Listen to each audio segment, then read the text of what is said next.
Today we're going to talk about a new type of equation, and that is an exponential equation.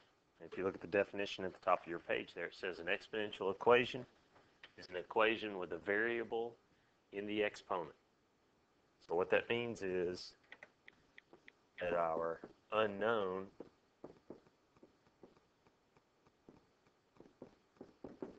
is in the exponent.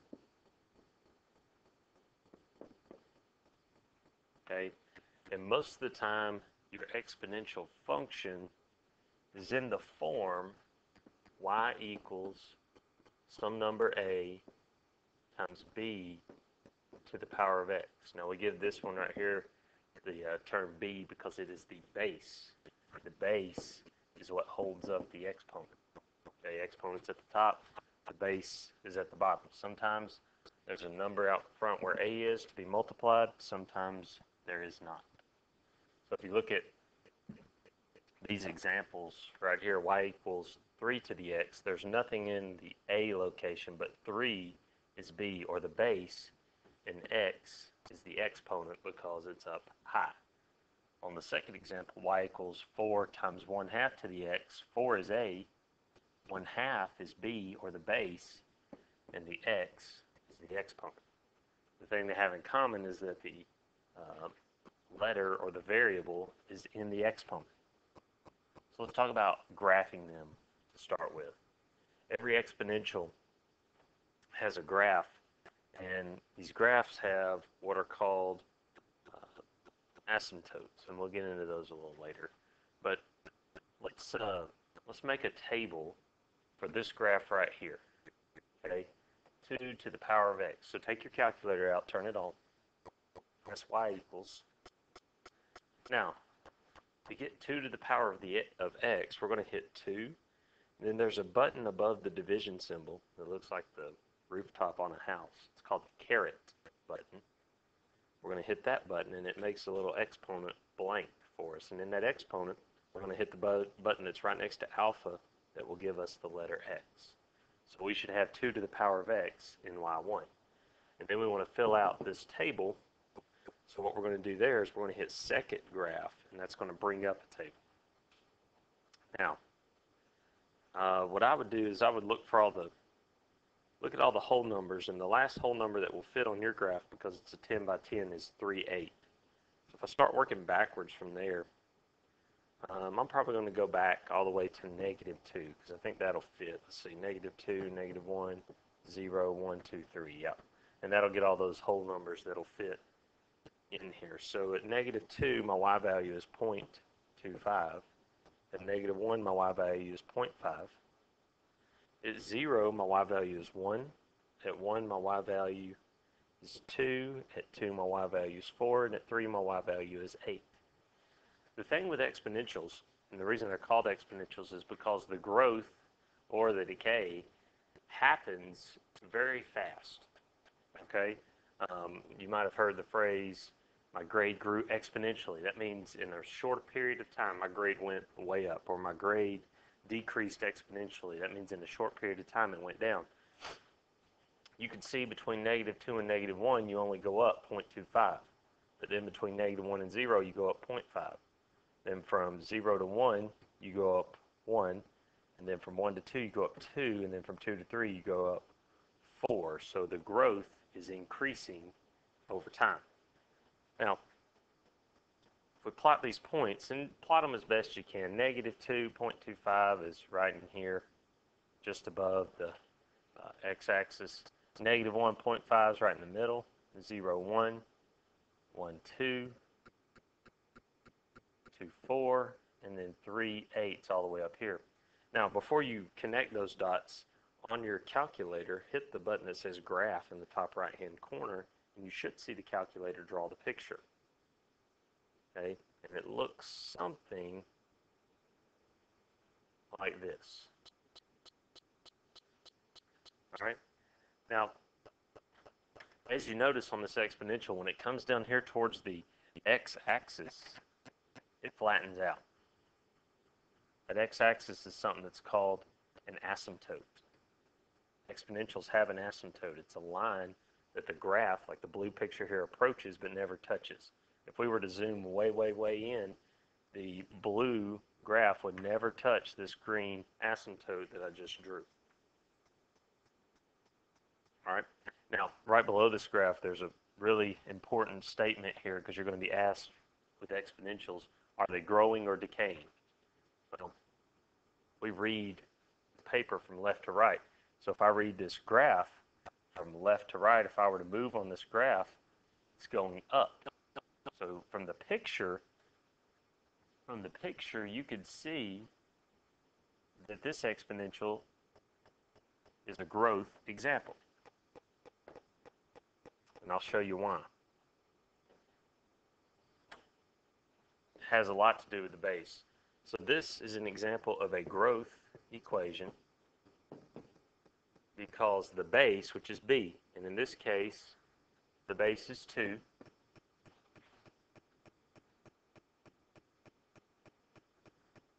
It is greater than 1. So if the base is greater than 1, it's growth. If it's less than 1, it's decay. Let's go to example 2 for a second. Same thing. We're going to graph it and we're going to plot the points as best we can. Okay, it doesn't have to be perfect in any way. You've got the picture on your calculator to look at it. So this one, go back to y equals. This one is 1/3 to the power of x. So to get this 1/3 right here, you have to hit math, and you go left 1, and then hit enter. And that, remember, will make your fraction key. So if I go back to y equals, clear everything out, I go math, left, enter, gives me a place to write a fraction. I got 1/3. And then to get the exponent right here, I'm going to hit the button that looks like the rooftop, which is right above division, and I'm going to put an X up there. And then I'm going to fill out my table. So I'm going to go second table. All right, and it brings up some numbers that may or may not fit. Okay. For instance, if I start with -3, the y value is 27. Well, obviously, I can't put that on my graph. I just know that's really high. If I go to -2, I've got 9. That'll fit. -1, 3. That'll fit. 0, 1. That will fit. 1, and 1 has a fraction of 1/3. If you converted that to a decimal, it'd be 0.3 repeating. 2 has 1/9, okay?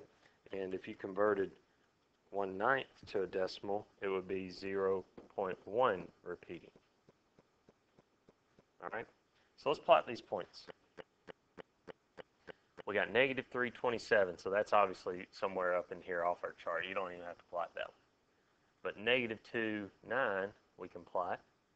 -1, 3, we can plot. 0, 1, we can plot. And then 1, you got 1/3, so that's somewhere right in here.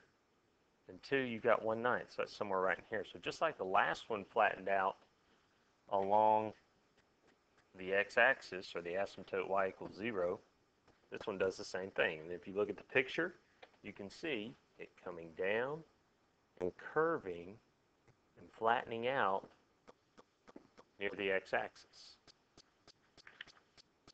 Now, if we look at the base on this one, the base is 1/3. All right? And that's just the opposite of the 2 that we saw in the first example. So this is an example of a decay equation because the base b is less than 1.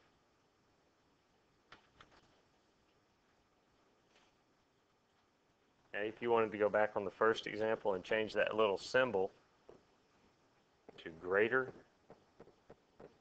that would be fine as well, greater than 1. Okay? But again, example 2, the base is 1/3, and a fraction is less than 1.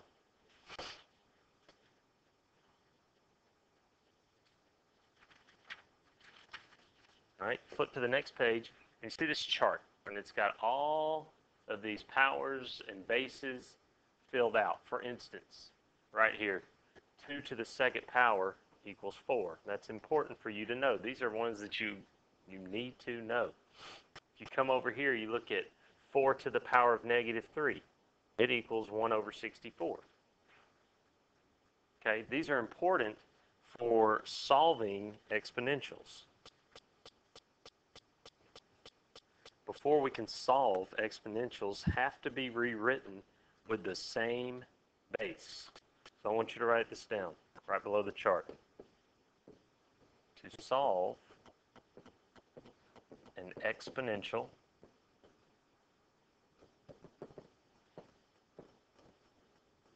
rewrite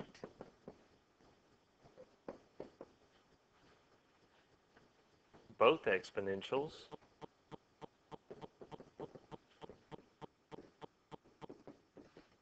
with the same base. So you can't solve an exponential unless the bases are the same. And this chart will help you make the same base. For instance, if you look over here, 1/3 to the negative 1 power equals 3. What's happening when the power is negative?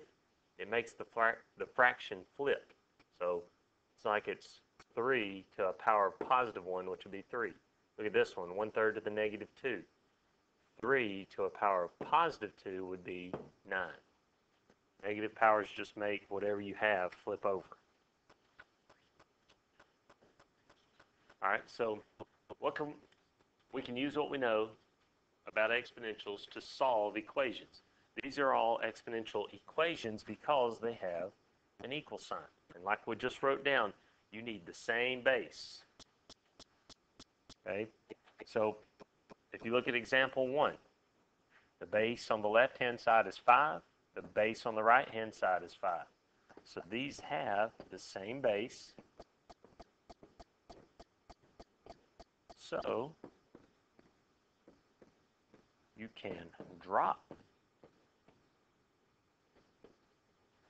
the base and solve the exponents. So what I would do to drop the base, I would just cross out the 5's and take x, which is the exponent on the left, and set it equal to 3, which is the exponent on the right. Now there's no more math to do in that equation because x is by itself and it's equal to a number. So the answer here is x equals 3 in example 1. If I look at example 2, again, the base is 10, the base is 8. They're the same. I can drop them. I'm going to take 2x and set it equal to 8. Okay, 2x is the base on the 10 on the left, 8's the base on the 10 on the right. So I'm going to take them and set them equal to each other. Now this one, you do have to solve. Okay, it's just a one-step equation. 2 times x equals 8. To get rid of multiplication, you divide, and x equals 4. Move down to example 3. Same thing. We have the exact same base. This base is 6. This base is 6. So let's take our exponents. Negative 2 times a equals 2 minus 3a. Now I've got more steps in this equation. On the left-hand side, I have a's only.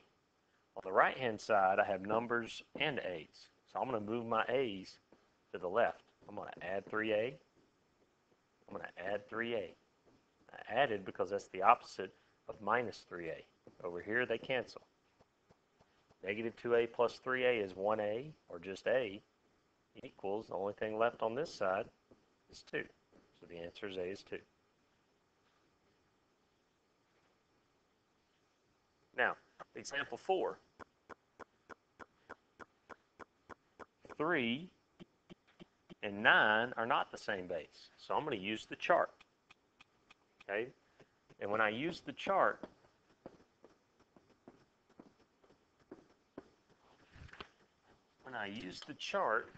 I'm going to rewrite the bigger number, which in this case is 9,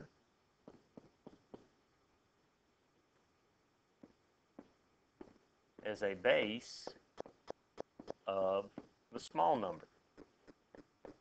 So I'm trying to make 9 have a base of 3. So let's go back to the chart for a second and see if I have 3 to some power that equals 9. Well, I do. 3 to the second power is 9. So I can change, in example 4, I can change 9 to 3 to the second power. I don't have to change the 3 to the x. But 9, I can rewrite as 3 to the second power. It doesn't change the value. Okay? It doesn't do anything to its value. 3 squared is still 9. But now what I have are the same base. I can get rid of the bases, take my exponent of x, and set it equal to my exponent of 2, and this equation is finished. There's nothing else that needs to be done. All right? Let's move to the next page, because here we're going to change a lot. In example 5, the bigger item is 27. So I'm going to try to write 27 as a base of 3. Well, let's go back to the chart. Base 3, to get 27, you need 3 to the third power. So 27 is going to become 3 to the third, because 3 cubed is 27. Now I have the same base as the left-hand side, so I just bring it down. 3 to the 2x minus 1. Since my bases are the same, I'm going to get rid of them. Take 2x minus 1, set it equal to 3, and solve. For this one, on the right-hand side, I have just numbers. So I'm going to bring my numbers from the left, which are negative 1. I'm going to move them. I'm going to add 1. It's going to give me 2x equals 4 when I divide by 2. X equals 2.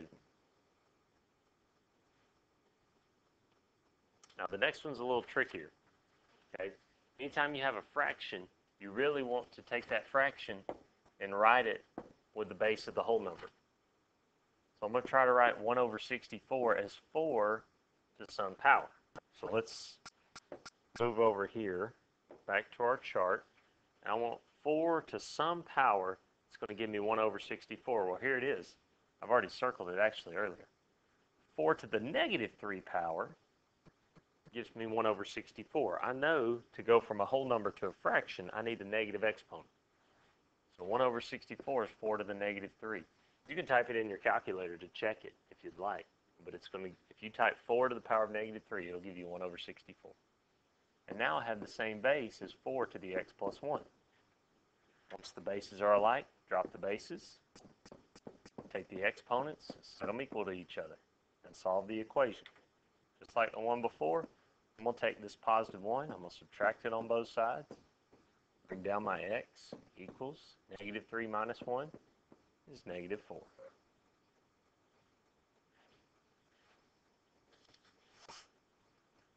Now, example 7, 8 and 16, I can't write 16 as a base of 8. If I try to write 16 as 8 squared is 64. That's incorrect. Okay. So what I have to do is find a common base for both of them.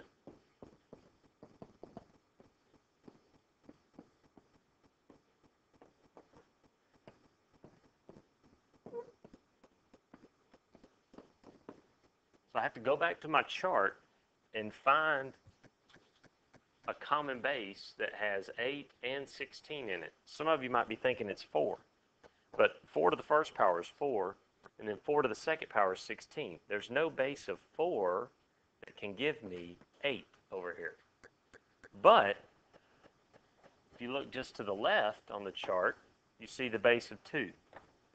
2 to the third power can give you 8, and 2 to the fourth power can give you 16. And that's what we're looking for, 8 and 16. So let's go back for a second to example 8. Excuse me, example 7. 8 can be written as 2 to the third power. But that 8 already had this other stuff, 2x minus 4, in the exponent. So that goes in parentheses behind the 3. 2 to the third power is my 8, and that 8 already had 2x minus 4, so you got to leave it there.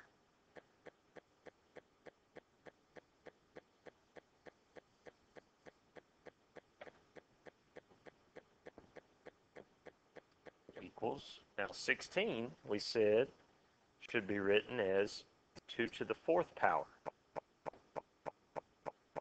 So, just like we did with the 8, we're going to write 2 to the 4th power for the 16, but we're still going to leave the 2x plus 4 in parentheses. Now, here's what we have. Each one of these now has a base of 2. So I can eliminate the 2's. What I have to keep are the exponents. I have 3 times 2x minus 4 equals 4 times 2x plus 4. So now I have an equation where I have to first distribute on both sides and then get my letters on one side and my numbers on the other. So if I distribute on the left, I have 6x minus 12. If I distribute on the right, I have 8x plus 16. Now, to solve the equation, I'm going to take all my letters and go to one side, and all my numbers and go to the other side. So I'm going to take 8x and subtract it from both sides. That's going to give me negative 2x. And then I'm going to add 12 on both sides. I'm going to cancel here, and on the right-hand side, it's going to give me 28. So right now, I have negative 2x equals 28. And to solve, I would divide. Divide by negative 2. Divide by negative 2. X is negative 14.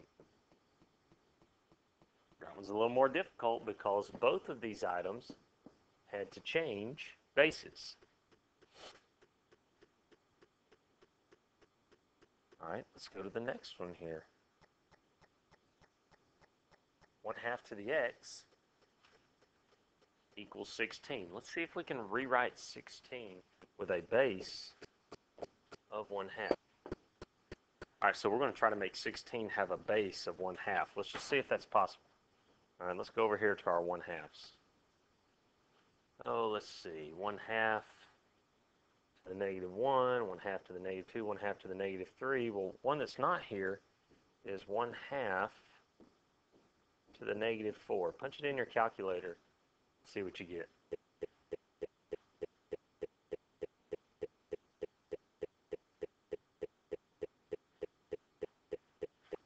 Should get 16.